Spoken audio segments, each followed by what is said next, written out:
This next gentleman, my God, sir, the slings and arrows of outrageous fortune that we have mutually witnessed through our lives. Extraordinary, sir. I like him a lot. Without him, there wouldn't be Poetz in the valley. He's our Johnny Appleseed. I've embarrassed him saying that many a time.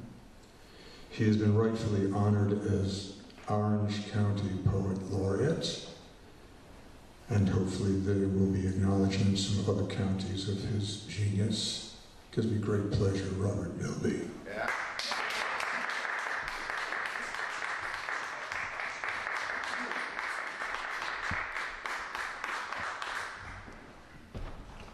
Thank you. Thank you, Hayden. Thank you for all sticking around, all of you. All right. What? Yep.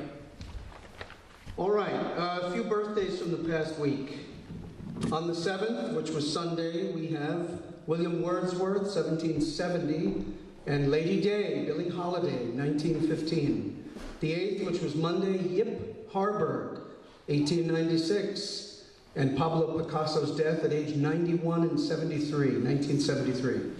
On the 9th of April, Dante Rossetti's death at age 53 in 1882 in England. Charles Baudelaire's birth at 1821 in Paris. Wednesday the 10th, Swinburne's death at age 74 in 1909.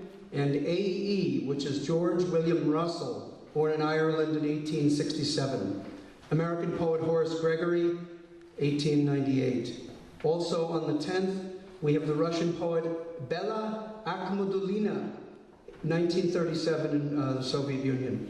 The 11th, which was yesterday, Attila Joseph, great Hungarian poet, born 1905 in Budapest. Canadian poet Mark Strand, 1934 in Canada.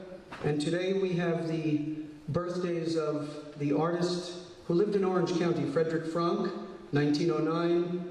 The poet Toy Derricott, born in 1941. Lisa Gerard, some of you might remember Dead Can Dance. She also does screenplays, music for movies. 1961, Hudson Valley poet Russell Cheney, who died about 2 years ago. He was 47, I think. John Krakauer, some of you might remember Into the Wild, born 1954. Just a few for you Aries, if you have any Aries out there.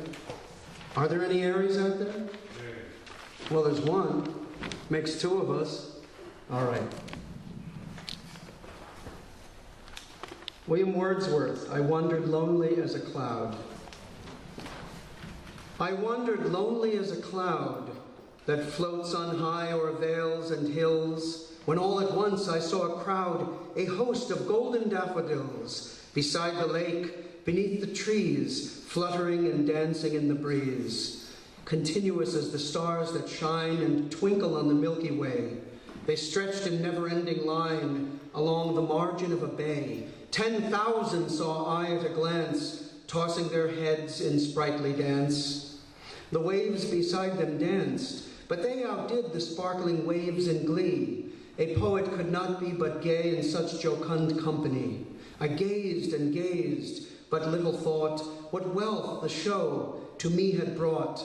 For oft, when on my couch I lie in vacant or in pensive mood, they flash upon that inward eye, which is the bliss of solitude. And then my heart with pleasure fills and dances with the daffodils. William Wordsworth. Still fairly well anthologized, that poem. Here's one by Baudelaire from Les Fleurs du Mal, and the translator is F.P. Sturm. A landscape. I would, when I compose my solemn verse, sleep near the heaven as do astrologers, near the high bells, and with a dreaming mind, hear their calm hymns blown upon the wind. Out of my tower with chin upon my hands, I'll watch the singing, babbling human bands, and see clock towers like spars against the sky, and heavens that bring thoughts of eternity. And softly through the mist, will watch the birth of stars in heaven and lamplight on the earth. The threads of smoke that rise above the town, the moon that pours her pale enchantment down. Seasons will pass till autumn fades the rose, and when comes winter with his weary snows, I'll shut the doors and window casements tight, and build my fairy palace in the night. And I will dream of blue horizons deep, of gardens where the marble fountains weep, of kisses and of ever-singing birds, a sinless idol built of innocent words, and trouble knocking at my window pane, and at my closet door shall knock in vain. I will not heed him with his stealthy tread, nor from my reverie uplift my head, for I will plunge deep in the pleasure still of summoning the springtime with my will, drawing the sun out of my heart, and there with burning thoughts making a summer air. Charles Baudelaire, from the Mass. All right, it's two of mine. There's a cold case in Orange County, a young lady who was found in a field. She was beaten to death, and this was back in March of 2003. And over in Orange County, actually here in the Hudson Valley, every March, her mother and her relatives take to the newspapers and the media and implore anyone who might have any information about her.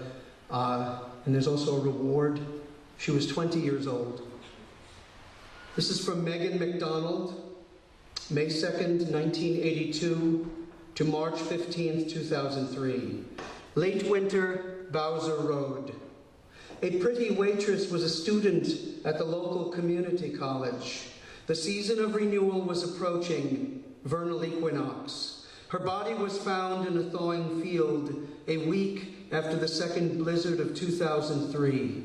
Megan was beaten to death. Who left your car at Kensington Manor? They found you cold, alone, in the field on Bowser Road. You, Megan, spring maiden, beaten to death, dumped in mud and snow in the field at night. A waitress at the American Grill, a student at my alma mater. Who left your car at Kensington Manor? Your family's reward would have been your future, not a mere pittance for the capture of the killer. You are forever wandering that field on Bowser Road, alive now only in video, photos, and memory. Walking to the diner in the mall, confused it is gone, then standing by your mother's fitful sleep in your family's house of mourning.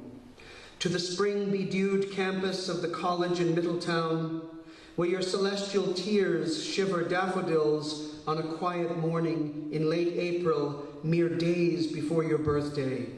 Tell your mother who it was who took your beauty and left you dead in a lonesome field. Tell her who parked your car at Kensington Manor.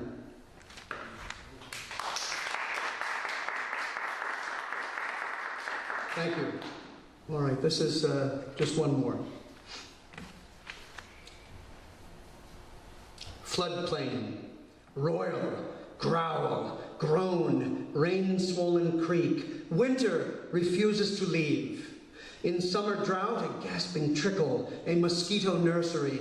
Yet now, in April, a nor'easter's rage at geriatric winter's slow retreat hikes through cloud meadows by deep anguish, whose masterpiece snowflowers, melted petals, and wilted ice leaves descend as mad rain in a great tumult of flood and fear.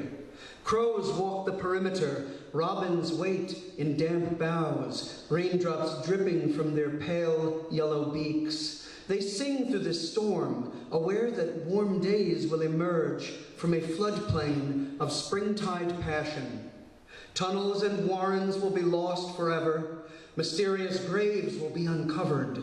The creek uses mud and silt paints on a canvas of glazed winter grasses before such delicate blossoms and moist buds suggest a vernal dominion of hue, fragrance, and green children.